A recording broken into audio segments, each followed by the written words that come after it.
আমাদের আজকের গন্তব্য ছিল স্মৃতিসৌধ।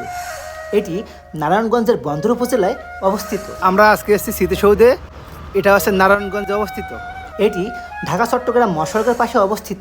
মূল সড়ক থেকে কিছুটা ভিতরে এটি নির্মাণ করা হয়েছে। স্মৃতিসৌধে প্রবেশ করতে দেখা যাবে উদ্বোধনী ফলক। এটি উদ্বোধন করেছিলেন মুক্তিযুদ্ধ বিষয়ক মন্ত্রী আ.ক.ম মোজাম্মেল হক। 2023 সালের 22শে জুলাই এটি উদ্বোধন করা হয়। 2022 সালের 29শে ডিসেম্বর মাননীয় সংসদ সদস্য সেলিম ওসমান এটির ভিত্তিপ্রস্তর স্থাপন করেন।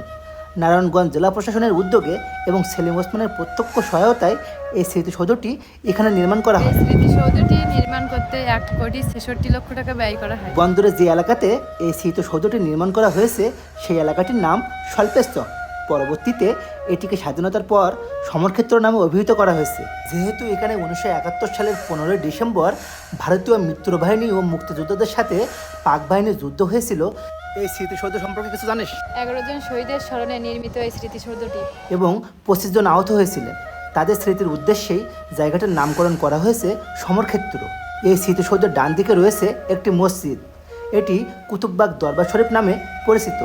এই কুতুববাগ দরবার শরীফ মসজিদের সাথে এটি নির্মাণ করা হয়েছে। 1971 সালের সাথে মিল রেখে এই স্মৃতিসৌধের উচ্চতা 71 ফিট করা হয়েছে এবং জাতীয় স্মৃতিসৌধের মতো করে এটি নির্মাণ করা হয়েছে। এই স্মৃতিসৌধে প্রতিদিন নারায়ণগঞ্জের বিভিন্ন এলাকা থেকে দর্শনার্থীরা বেড়াতে আসেন এবং স্মৃতিসৌধটি দেখে মুগ্ধ হন।